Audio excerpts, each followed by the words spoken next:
আসসালামু আলাইকুম ওয়া রাহমাতুল্লাহি ওয়া বারাকাতুহু। ইন্নাল হামদালিল্লাহ নাহমাদুহু ওয়া নুসাল্লি আলা রাসূলিল কারীম, আম্মা বা'দ।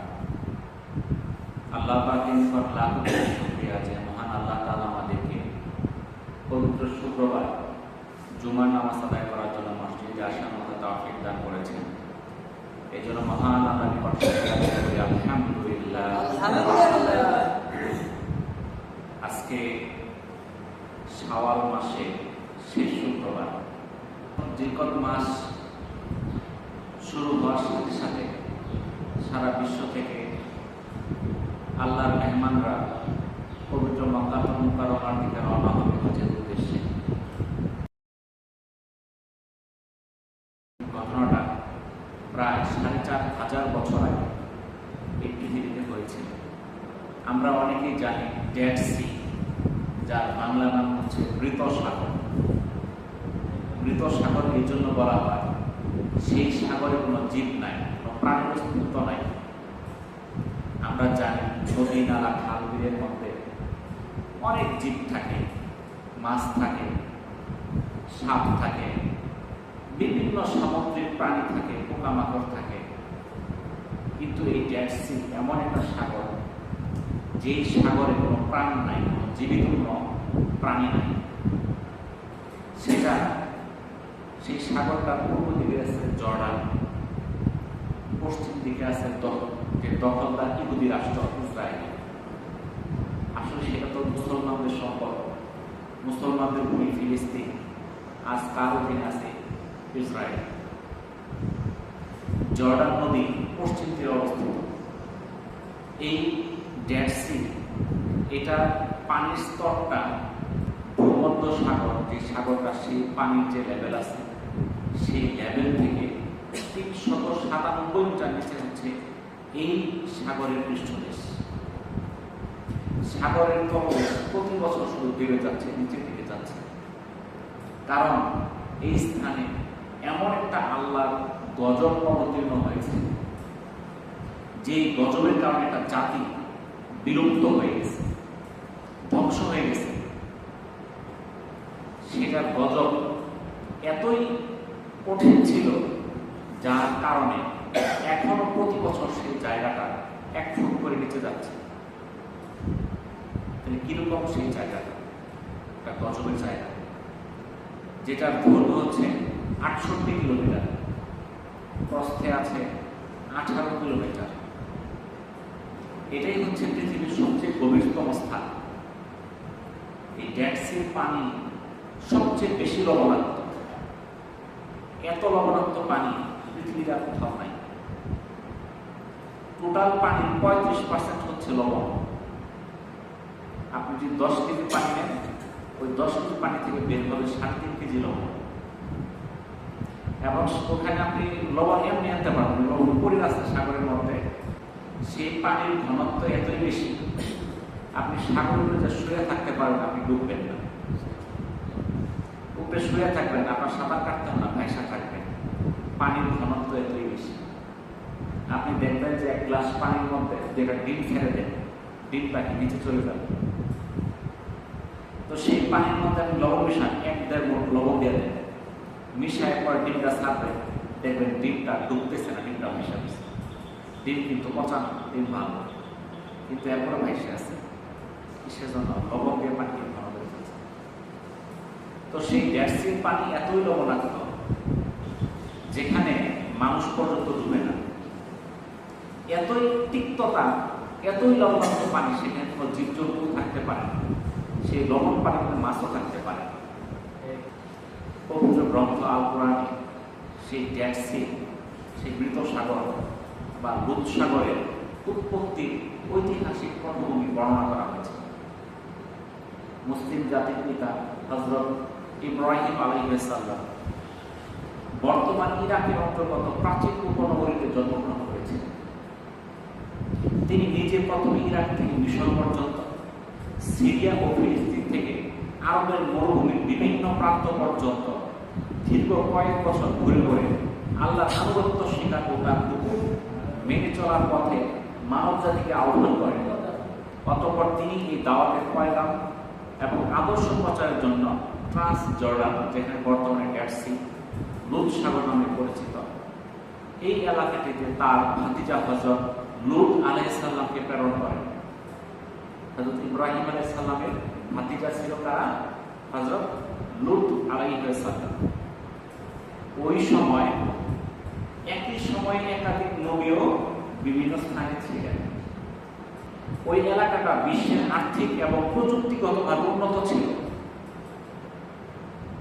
প্রযুক্তি এবং আর্থিক অবস্থা অনেক উন্নত ছিল, কিন্তু নীতি নৈতিকতা তারা ছিল অধঃপতিত একটা জাতি, সর্বনিকৃষ্ট একটা জাতি।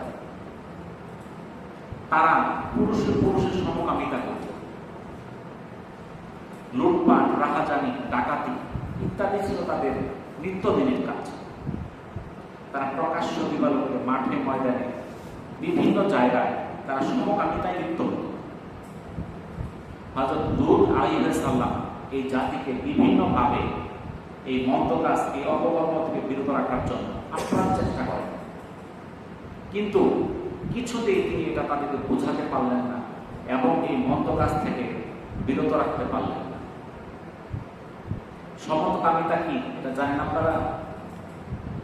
সমকামিতা হচ্ছে এমন একটা জঘন্য কাজ যেখানে তারা পুরুষে বিয়েতে আবদ্ধ হয়, নারী আর নারী বিয়ে করে, এরকম অশ্লীল কাজে তারা জড়িয়ে পড়ে। তারা কিছুতেই হযরত লূত আলাইহিস সালামের কথা শুনে না, বরং উল্টোভাবে তার জাতি, সেই কওম লূত আলাইহিস সালামকে বহিষ্কারের সিদ্ধান্ত নেয়। হযরত লূত আলাইহিস সালাম এই ব্যাপারে আল্লাহ রাব্বুল আলামিনের কাছে দোয়া করলেন। আল্লাহ তাআলা তার দোয়া কবুল করলেন। লূত জাতিকে ধ্বংসের জন্য আল্লাহ তাআলা ফেরেশতা পাঠালেন। ফেরেশতারা লূত জাতিকে ধ্বংসের আগে প্রথমেই ফিলিস্তিনের হেব্রনে হযরত ইব্রাহিম আলাইহিস সালামের বাড়িতে গেলেন। ফেরেশতারা হযরত ইব্রাহিম আলাইহিস সালামকে তার দ্বিতীয় পুত্র হযরত ইসহাক আলাইহিস সালামের জন্মগ্রহণের সুসংবাদ শোনালেন এবং হযরত লূত আলাইহিস সালামের জাতির উপর আসন্ন গজবের দুঃসংবাদও শোনালেন। অর্থাৎ লূত আলাইহিস সালামের কওম লূত আলাইহিস সালামের কথা শুনতেছিল না, তারা সেই অশ্লীল কাজ চালাই যাচ্ছিল। সেই কওমের উপর গজব অবধারিত, সেই সংবাদটাও ফেরেশতারা হযরত ইব্রাহিম আলাইহিস সালামকে দিয়ে দিলেন। ফেরেশতাদের নিকট এই দুঃসংবাদ শুনে হযরত ইব্রাহিম আলাইহিস সালাম লূত জাতিকে ক্ষমা করার জন্য আল্লাহর কাছে দোয়া করলেন, কিন্তু মহান রব্বুল আলামিন এই লূত জাতির ধ্বংসের সিদ্ধান্তে অটল রইলেন, কারণ তাদের উপর বারবার সতর্কবাণী পাঠানো হয়েছে। হযরত লূত আলাইহিস সালাম সেই কওমকে বারবার সতর্ক করেছেন আল্লাহর নির্দেশে, কিন্তু তারা লূত আলাইহিস সালামের কথা শুনে নাই, আল্লাহর হুকুমকে তারা মানে নাই। সন্ধ্যার পর ফেরেশতারা ফিলিস্তিনের হেব্রন থেকে বের হয়ে লূত জাতির বসতিস্থল সাদুম এবং গুমারা নগরীর দিকে অগ্রসর হলেন। তাহলে সেই ইব্রাহিম আলাইহিস সালামের বাড়ি থেকে ফেরেশতারা চলে গেলেন লূত জাতির বসতিস্থল সাদুম এবং গোমরা, সেই এলাকায়। সেই লোকেরা সমকামিতায় লিপ্ত ছিল।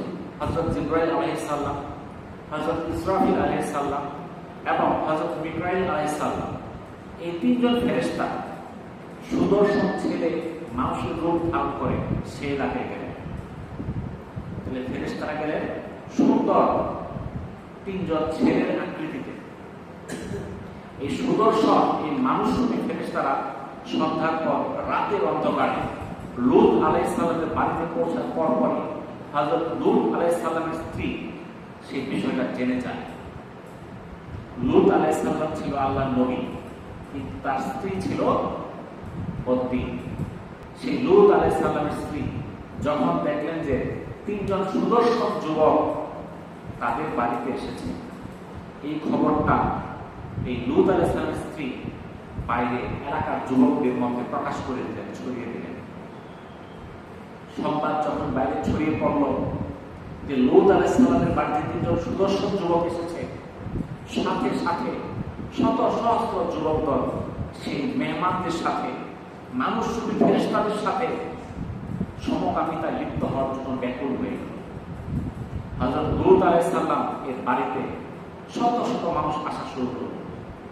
মেহমানদের ইজ্জত রক্ষার্থে হযরত লূত আলাইহিস সালাম তাদেরকে বারবার বোঝানোর চেষ্টা করতে থাকলেন, কিন্তু সেই চরিত্রহীন যুবকেরা কোনোভাবেই নবীর কথায় কর্ণপাত করল না। তারা তাদের কাজে অটল থাকলো। তারা যে সিদ্ধান্ত নিয়ে এসেছে সেই সিদ্ধান্ত বাস্তবায়ন করার জন্য তারা চেষ্টা করতে থাকলো। এরকম অসহায় পরিবেশে হযরত লূত আলাইহিস সালাম আল্লাহ তাআলার দরবারে এর সমাধানের জন্য দোয়া করলেন। এক পর্যায়ে লূত আলাইহিস সালামের কাছে ফেরেশতারা তাদের পরিচয় দিয়ে বলেন, রাত কিছুটা থাকতে এবং ভোর হওয়ার আগেই লূত আলাইহিস সালাম যেন তার পরিবারের সদস্যদের নিয়ে এই এলাকা ছেড়ে চলে যায় এবং কেউ যেন পিছন ফিরে না তাকায়। যখন তিনজন যুবক এই লূত আলাইহিস সালামের কাছে আসছিল, লূত আলাইহিস সালাম তো জানতেন না এরা যে ফেরেশতা, কিন্তু তার বাড়িতে এসেছে, অতএব তার মেহমান।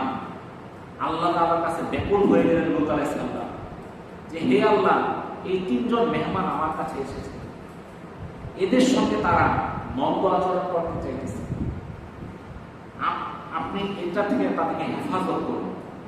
তখন আল্লাহ তাআলা তাদের পরিচয় দিয়ে দিলেন, তোমার ভয়ের কিছু নাই, তারা তিনজন ফেরেশতা। রাত কিছুটা থাকতে ভোর হওয়ার আগেই তাদের পরিবারের সদস্য সহ সেই এলাকা ছেড়ে চলে যাওয়ার নির্দেশ দিলেন, কিন্তু শর্ত দিলেন পিছনের জন্য কেউ না তাকায়।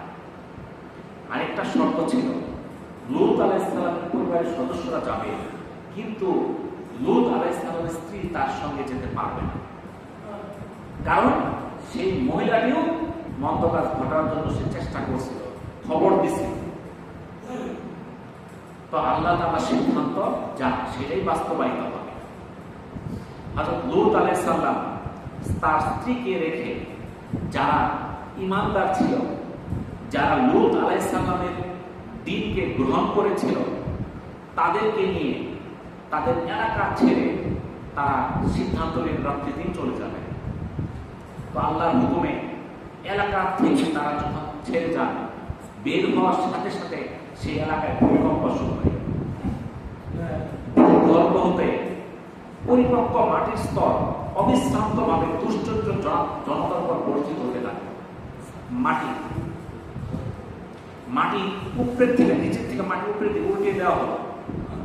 এক সময় প্রচন্ড ভূমিকম্প সাদুম, গুমরা ও আশেপাশের বিভিন্ন পাপিষ্ঠ নগরীর জনগণকে ভূগর্ভে মাটির সঙ্গে মিশিয়ে দেওয়া হলো। আর যে জায়গাটা বর্তমানে ডেড সি বা মৃত সাগর অথবা লুত সাগর নামে পরিচিত, যে স্থানটা বর্তমান বিজ্ঞানীরা গবেষণা করে দেখেছেন প্রায় ৪,৫০০ বছর আগে এই ডেড সিটা উৎপন্ন হয়েছিল। তো পবিত্র কোরআনে এই লুত জাতির ঘরবাড়ি এবং বস্তি জনপদ আকাশের তুলে উল্টিয়ে দেওয়া হয়েছিল, তাদের মাটির নিচে চাপা দেওয়া হয়েছিল। সেই নিদর্শন আমাদেরকে রেখে দেওয়া হয়েছে আমাদের শিক্ষা গ্রহণ করার জন্য। কারণ সেই লুত জাতির কওম সমকামিতার মতো জঘন্য কাজে লিপ্ত ছিল, আর এই সমকামিতার মতো জঘন্য কাজে লিপ্ত থাকার কারণে তাদের কমকে সমূলে পৃথিবী থেকে ধ্বংস করে দেওয়া হয়েছে, মিশিয়ে দেওয়া হয়েছে। আল্লাহ যদি ইচ্ছা করে, আল্লাহ যদি কোনো জাতিকে সমূলে ধ্বংস করতে চায়, সেই জাতিকে কেউ বাঁচিয়ে রাখতে পারে না। কয়েকদিন আগে আমেরিকার প্রেসিডেন্ট ট্রাম্প বলছিল সে পারস্য সভ্যতাকে মাটির সঙ্গে মিশিয়ে দিবে, ইরানকে মাটির সঙ্গে মিশিয়ে দিবে, সেখানে ইরান নামে কোনো দেশ থাকবে না। পারছে? এরকম হাজার ট্রাম্পের ক্ষমতা নাই সেই পারস্য সভ্যতাকে ধ্বংস করে দেওয়ার জন্য। তাহলে আল্লাহ তাআলা যদি কোনো জাতিকে ধ্বংস করে দেওয়ার ইচ্ছা করে, আর কারো প্রয়োজন নাই, আল্লাহ তাআলা কোন ফায়াকুনের মাধ্যমে হয়ে যাবে, কেউ ফেরাতে পারবে না। তো সেই লুত জাতি, সেই লুতের যে কওম যারা ছিল, আল্লাহর অবাধ্য হওয়ার কারণে, এই সমকামিতায় লিপ্ত হওয়ার কারণে তারা গজবের কারণে তারা গজবে একদম ধ্বংস হয়ে গেছে। সেটা আমাদের সামনে চাক্ষুষ আমরা দেখতে পাইতেছি। আমরা এখনো সেই এলাকায় গেলে আমরা দেখতে পাই সেখানে কি অবস্থা, একটা জীব পর্যন্ত, একটা প্রাণী পর্যন্ত, মাছ পর্যন্ত সেখানে জন্মাতে পারে না। সেই লূত জাতি, সেই লূত আলাইহিস সালামের কওমের যে অপকর্ম করছিল, সেই অপকর্ম এখনো পৃথিবীতে একটা সম্প্রদায় ছড়াই দেওয়ার চেষ্টা করতেছে।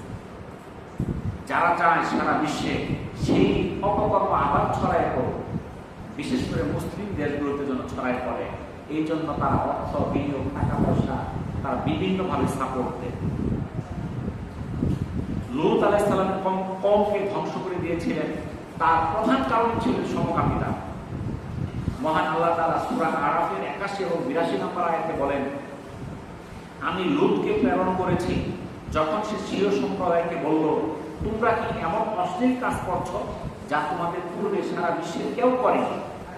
তোমরা কামবশত পুরুষদের কাছে গমন করো নারীদের চেয়ে, বরং তোমরা সীমা লঙ্ঘন করো। অর্থাৎ এই লূত আলাইহিস সালামের কওম এই পৃথিবীর মধ্যে এই সমকামিতা শুরু করছে, এর আগে কোনো কওম এটা শুরু করে নাই।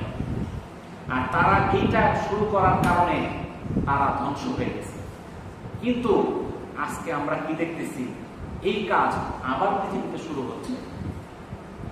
সূরা আরাফের 80 নম্বর আয়াতে আল্লাহ তাআলা বলেন, আমি লূত আলাইহিস সালামকে প্রেরণ করেছি যখন সে স্বীয় সম্প্রদায়কে বলল, তোমরা কি এমন অশ্লীল কাজ করছো যা তোমাদের পূর্বে সারা বিশ্বের কেউ করেনি?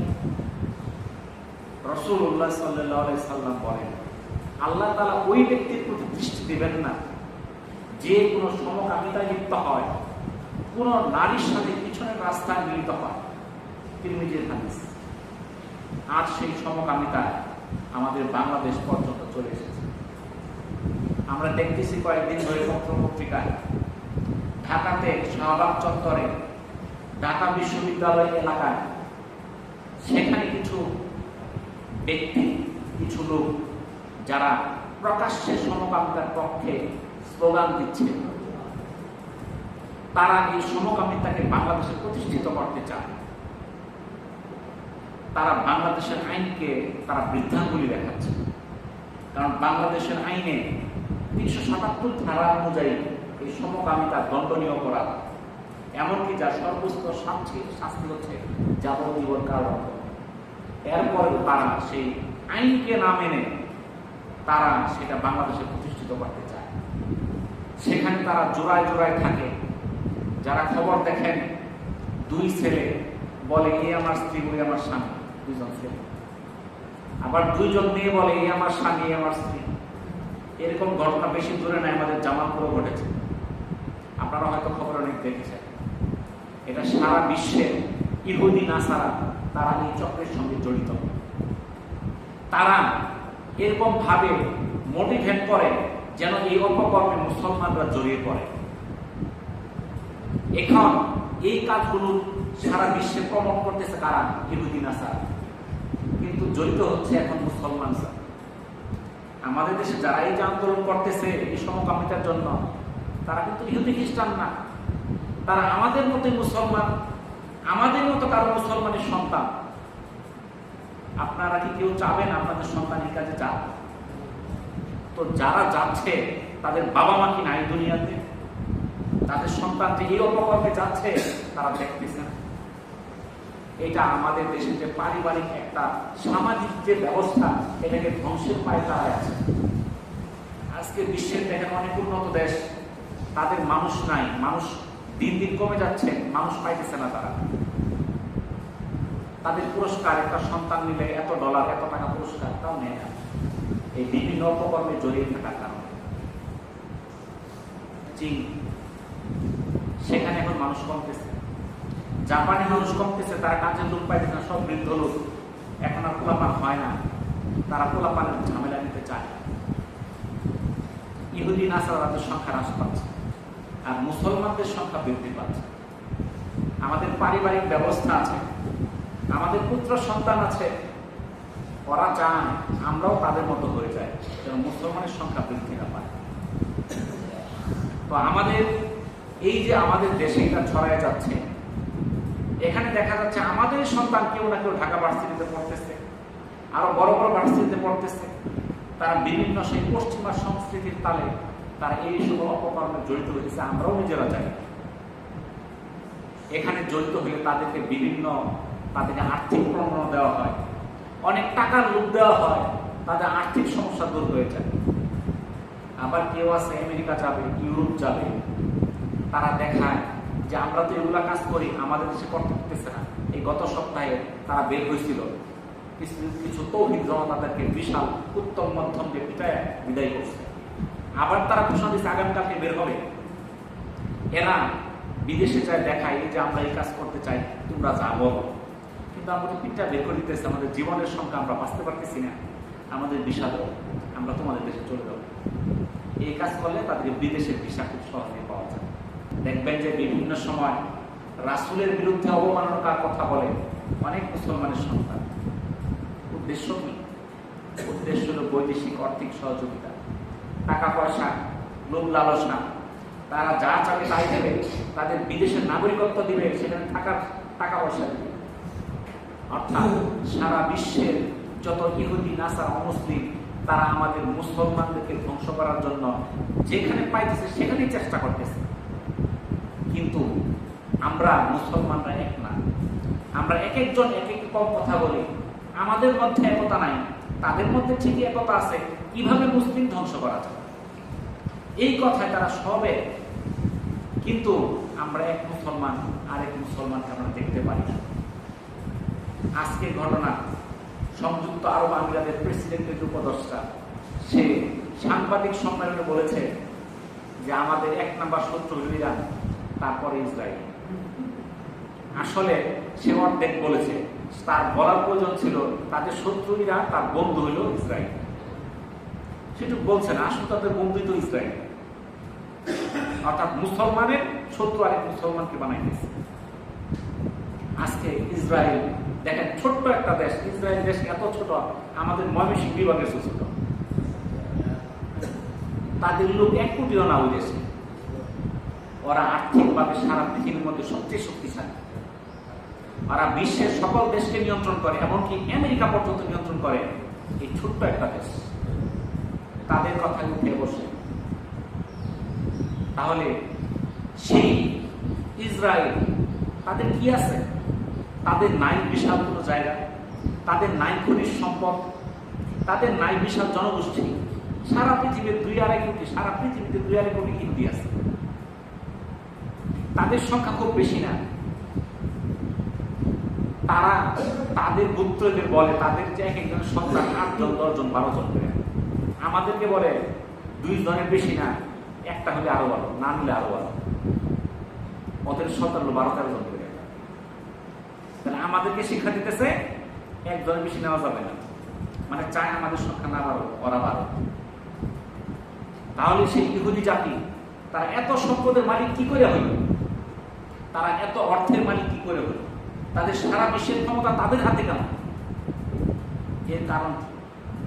এর কারণ হচ্ছে আমরা যারা মুসলিম জাতি, আমরা বিজ্ঞান থেকে দূরে চলে গেছি। আমরা এখন আছি, কেউ আছে দুনিয়ার ধান্দায়, কেউ আছে আখিরাতের ধান্দায়। কিন্তু আমরা আমাদের দুইটাই যে আমাদের ধরে রাখতে হবে, এটা কি আমরা চাই না? আমরা যখন দোয়া করি আল্লাহ তাআলার কাছে, রব্বানা আতিনা ফিদ দুনিয়া হাসানাতাও ওয়া ফিল আখিরাতি হাসানাতাও ওয়া কিনা আযাবান নার। রব্বানা আতিনা ফিদ দুনিয়া, হে আল্লাহ আমাকে কল্যাণ দান করো দুনিয়া, ওয়াল আখিরাত, এবং আখিরাত। তাহলে আল্লাহর কাছে আমি শুধু আখিরাতটা চাই, দোয়া তো দুনিয়াও চাইতেছি, আখিরাতও চাইতেছি। যদি দুনিয়া চাওয়া নিষেধ হইতো তাহলে তো এই দোয়া কোনো হুজুররা বলতো না, নাকি কোন? রব্বানা আতিনা ফিদ দুনিয়া, তাহলে দুনিয়ার জন্য হুজুররা চায় কেন? কারণ চাওয়া জায়েজ, বৈধ, এই জন্য দুনিয়ার জন্য চায়। আবার আমাদের আখিরাত আছে, আখিরাত চাইতে হবে। কিন্তু আমাদের এখন যে শিক্ষা ব্যবস্থা, দেখবেন যে একটা শিক্ষা ব্যবস্থা আছে, এরা বাংলা ইংরেজি পড়তেছে, এদের মধ্যে ইসলামের কোনো জ্ঞান নাই। MA পাস করতে সূরা ফাতিহা সঠিকভাবে পড়তে পারে না, 5 ওয়াক্ত নামাজে কয়টা দোয়া আছে এটা পড়তে পারে না। এই যে শিক্ষা ব্যবস্থা, তারা BA পাস MA পাস করতেছে, ইসলামের কিছুই জানে না। আরেকটা শিক্ষা ব্যবস্থা আছে, আমরা কমই শিক্ষা পড়াইতেছি, এরা হাদিস কোরআন ছাড়া কিছুই জানে না, দুনিয়ার ভালো মন্দ কিছুই বোঝে না। এক আলেমকে জিজ্ঞাসা করছে এক ব্যক্তি যে হুজুর, এখন তো মানুষ চাঁদ পর্যন্ত চলে গেল, আপনারা তো বুখারী আর মুসলিম নিয়েই করে আছেন। তো হুজুর বলতেছে ওরা তো চাঁদ পর্যন্ত গেছে, আমাদের জ্ঞান আল্লাহ পর্যন্ত নিয়ে যাব। আল্লাহ পর্যন্ত যান, সমস্যা নাই, আমরা তো আল্লাহ পর্যন্ত যেতে চাই, কিন্তু আল্লাহ কি চাঁদে যাওয়া নিষেধ করে দিছে? আমি দুইটা দিতাম, অসুবিধা কি? কিন্তু আমরা একটাকে ধরছি, কেউ ধরছে দুনিয়া, কেউ ধরছে আখেরাত, যার জন্য আমরা কোনো দলই আমরা সঠিক পথে নাই। আমাদের দুনিয়া আখেরাত দুইটা পথেই থাকতে হবে। কারণ আল্লাহ তাআলা মুসলমানদের উপর যাকাত ফরজ করছেন, হজ ফরজ করছেন না ইহুদি নাসারাদের উপরে? মুসলমানদের উপরে না? ইহুদি করে হজ করুন লাগে, নাসারা করে যাকাত দিন লাগে? লাগে না। তাহলে মুসলমানদের যাকাত দিতে হয়, মুসলমানদের হজ করতে হয়। তো হজ কারা করবে? ফকির মিসকিনেরা না টাকাওয়ালারা? সম্পদশালীরা। তাহলে যেহেতু যাকাত আর হজ ইসলামের একটা স্তম্ভ, এটা ফরজ, তাহলে এইটা করার জন্য টাকার দরকার আছে। তাহলে বৈধ পথে টাকা উপার্জন করা সম্পূর্ণ বৈধ, এটা কোনো আমার সমস্যা নাই। দুনিয়া কামাই করতে আমার কোনো অসুবিধা নাই। কিন্তু আমরা এমন একটা শিক্ষা ব্যবস্থার মধ্যে আছি, আমরা না নিজেরা চলতে পারি, না নিজের পরিবারকে চলতে পারি, যাদেরকে শিক্ষা দিতে পারছি তারাও চলতে পারতেছে না। যার জন্য আজকে আমরা সারা বিশ্বের মধ্যে আমরা হেয় প্রতিপন্ন হইতেছি। সেই ইসরায়েল, তারা বিশ্বের মধ্যে আগায় যাচ্ছে, আমরা যেতে পারছি না। আমরা শুধু আল্লাহর কাছে যাওয়ার ধান্দায় আছি, দুনিয়ার মধ্যে কি হবে এটার মধ্যে নাই। আমরা কিছুই পারতেছি না। আমাদের দুনিয়াও ধরতে হবে, আখিরাতও ধরতে হবে। এমন একটা শিক্ষা ব্যবস্থা থাকবে যেখানে আল্লাহকে চিনার পাশাপাশি দুনিয়াকে চিনতে হবে, জ্ঞান বিজ্ঞানের দিকে যাইতে হবে। পবিত্র কোরআন এমন একটা গ্রন্থ, এটা একটা বিজ্ঞানময় গ্রন্থ। আল্লাহ তাআলা কোরআনে বলে দিয়েছেন, আর তো বলে দিলে বিজ্ঞানময় গ্রন্থ। আমরা বিজ্ঞানকে ছেড়ে দিছি, কোরআন হাদিস বিজ্ঞানকে অনুসরণ করতে না করে নাই, বিজ্ঞান নিয়ে গবেষণা করতে না করে নাই। ইসলামের যারা বিজ্ঞানী, তারাই ছিলেন এই বর্তমান বিজ্ঞানের অগ্রযাত্রার প্রথম অধিনায়ক। আগের যে বিজ্ঞানী ছিল, আল্লাহ রাসূল আসার আগে যেই সকল বিজ্ঞানীরা ছিল, তারা ছিল যে বিজ্ঞানী, তাদের মানের চেয়ে অনেক উঁচু মানের বিজ্ঞানী তৈরি হয়েছে মুসলিমরা। আপনার এখনো আমরা মেডিকেল যারা পড়ে, ইবনে সিনা একজন বিজ্ঞানী, তিনি মুসলমান, তিনি মেডিকেল সায়েন্সে এমন কিছু বিষয় আবিষ্কার করেছেন যা এখনো পড়ানো হয়। অনেক বিজ্ঞানী তো দুনিয়াতে বের হয়েছে, তাদের মতো বিজ্ঞানী এখনো বের হয় নাই। তারা এত কিছু আবিষ্কার করছে, তাহলে তারা যদি গবেষণা করতে পারে, তারা কি দিন থেকে খারিজ হয়ে গেছে? তারা ইসলামকে আগায় নিয়ে গেছে। এখন দেখেন সেই ইহুদি নাসারা, তারা বিজ্ঞান নিয়ে গবেষণা করতেছে। তারা বিজ্ঞান নিয়ে গবেষণা করে সারা দুনিয়াকে তাদের হাতে নিয়ে আসছে। ওরা দুনিয়াকে যেভাবে পরিচালিত করতে চায় সেভাবেই করতে পারে। তাদের অর্থের অভাব নাই। তাদের যে অস্ত্র শস্ত্র, সেটার সঙ্গে আমাদের অস্ত্র শস্ত্রের কোনো তুলনা নাই। কেন? আমরা জ্ঞান বিজ্ঞান থেকে দূরে চলে গেছি। আমাদের জ্ঞান বিজ্ঞানকে আমাদের কাছে নিয়ে আসতে হবে। আমাদের যে প্রচলিত শিক্ষা ব্যবস্থা, আমাদের যে প্রচলিত কমই শিক্ষা, আমরা আখিরাত পাবো সত্য, আমরা দুনিয়ার কিছুই পাচ্ছি না। এবং দুনিয়ার মধ্যে আমরা অপরের কাছে হেয় প্রতিপন্ন হইতেছি। আমাদেরকে বিক্ষোভ ডাকে, ফকির ডাকে, কিসের জন্য? আমাদের শিক্ষা ব্যবস্থার কারণে। আমাদের শিক্ষা ব্যবস্থা আমাদেরকে স্বাবলম্বী করতে পারতেছে না, অপরের কাছে হাত পাততে বাধ্য করতেছে, আমাদেরকে মানুষ কটাক্ষ করতেছে। ইচ্ছা হলে চাকরিতে রাখতে হইতেছে, ইচ্ছা করে চাকরি থেকে বের করে দিতেছে। এখন বর্তমানে সবচেয়ে অস্থায়ী চাকরি হলো ইমাম মুয়াজ্জিনের চাকরি। কিছু হলে তোমার চাকরি নেই, কি জন্য? কারণ সে গেলে আরেকজন আসার জন্য রেডি আছে। আর যদি তাদের মূল্যায়ন থাকতো, তারা তাদেরকে কেউ এটা করতে পারতো না। তো আমাদের যে শিক্ষা ব্যবস্থা, আমরা যদি এটার মধ্যেই করে থাকি, ইহুদি নাসারা আমাদের নিয়ে খেলবে, আমরা কিছুই করতে পারবো না। আমাদেরকে বিজ্ঞানের দিকে যাইতে হবে। আমাদের দেশে দেখেন, বড় বড় চাকরিতে যেতে গেলে যারা, এই যে আমরা কোরআনের হাফেজ, যাদের মধ্যে এলেম আছে, তারা বড় চাকরিতে যেতে পারতেছে না। যার জন্য দুর্নীতি, ঘুষ এগুলো বন্ধ করতে পারতেছে না। সরকার চেষ্টা করলেও পারতেছে না। কিন্তু যাদের মধ্যে ঈমান আছে, যে আল্লাহকে ভয় করে সে যদি প্রশাসনে আসে তাহলে দুর্নীতি কমে যাবে, দুর্নীতি থাকবে না, মন্দ কাজ থাকবে না, দেশ ভালোভাবে চলবে। কিন্তু আমাদের শিক্ষা ব্যবস্থা তাদেরকে সেই পর্যন্ত নিয়ে যেতে দিতেছে না। তাহলে আমাদের শিক্ষা ব্যবস্থার সংস্কার অত্যন্ত জরুরি।